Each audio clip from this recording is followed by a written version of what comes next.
knowledge about utilizing technology and the internet. I wonder, from the group here, how many people might be familiar with Second Life? If you could maybe give us an idea there in the chat to let us know. And so I'll just give everyone a little bit of time to respond to that. I, for one, was not very familiar with the use of Second Life, except very, very little.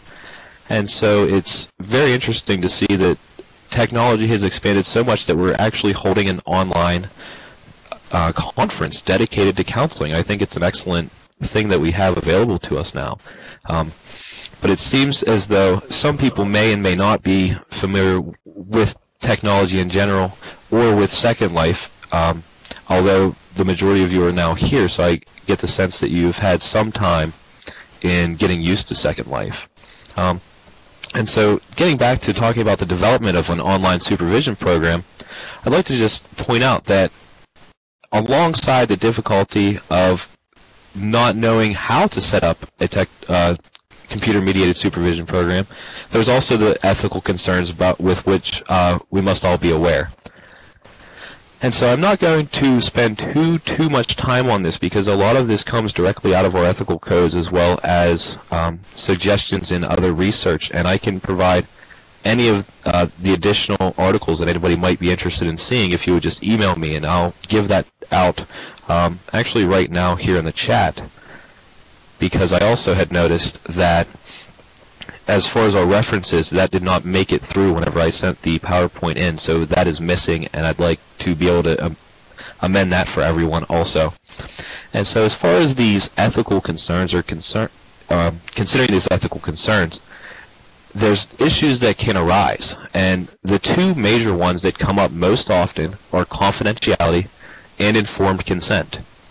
And so confidentiality and informed consent are two very, very important areas for those that are conducting online supervision. We all probably have an idea of the importance of confidentiality in the client-therapist relationship, but I think it's also important that whenever we're doing supervision, we are considering how that might affect people as we're doing supervision online. And so the other ethical concern that comes up is informed consent, and it's always important that we obtain our informed consent, and that if there is a supervisor conducting online supervision, that there are certain things within that informed consent that they are knowledgeable about. And so I'd like to talk about that a bit too later on in this presentation.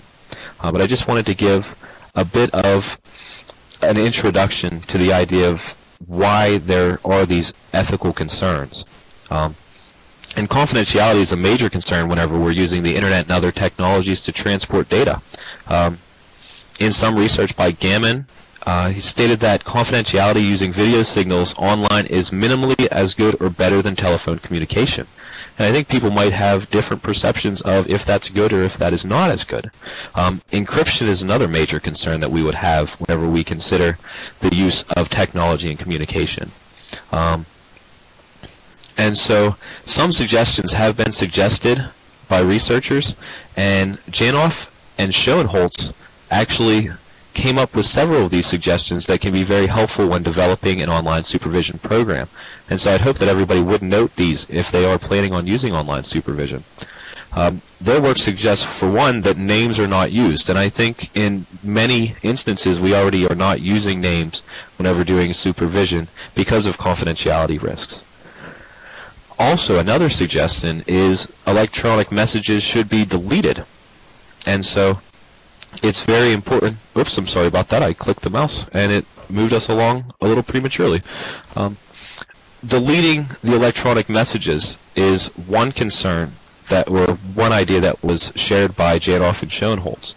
And this would be an area that I would like to discuss in the discussion a little bit later at the end of this presentation. Very important areas for developing this type of supervision are developing the appropriate security protocols and passwords for access to the group supervision information or other supervision information. We have to have those necessary safeguards there.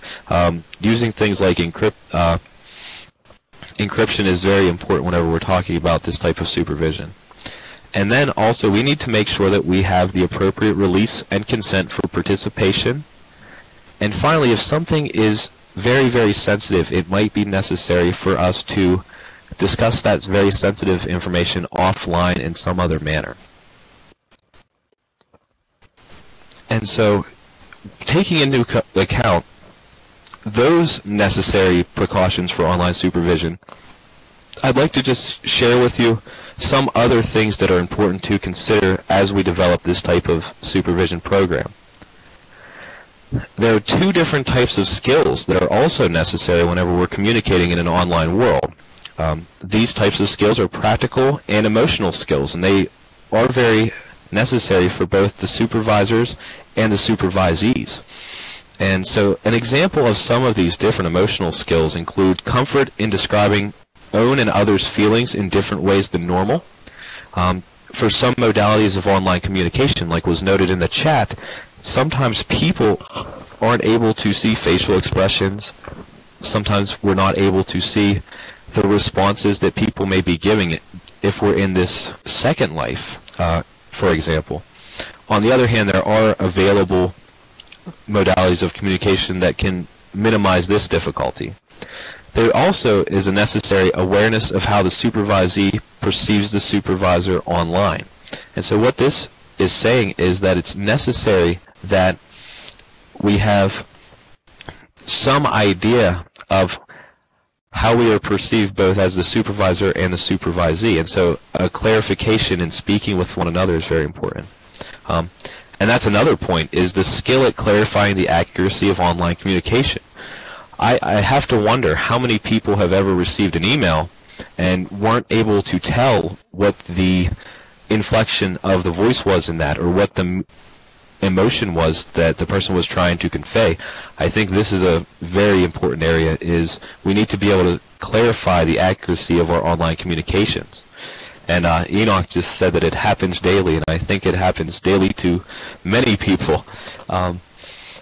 Also, I think we need to have an appreciation of online communication when we consider using computer-mediated supervision. If we don't have an appreciation for this type of communication, I don't think people will be as adept to use that. I get the sense that many of you that are here today are comfortable and appreciate the use of online communication. And I'm sorry, I'm also reading through some of the comments that are coming up as well, and I think that the point that Kate Elise brings up is also an excellent point. If everybody can take a look at that, it says that body can be extra noise that clogs the pure expression. And I think that can also then be considered a benefit for the times that if we're using a modality of supervision in which there is not as much reliance on the body and also on taking into account characteristics of culture and ethnicity. We don't have those preconceived notions. And so getting back to these skills, I don't want to get myself too far off track where I'm running you well over the time that you're supposed to be spending with this particular presentation. The last that I had said is an appreciation of online communication, and also an experience with online relationships can be very helpful. Also a flexibility in approach and conceptualization of supervisory relationships.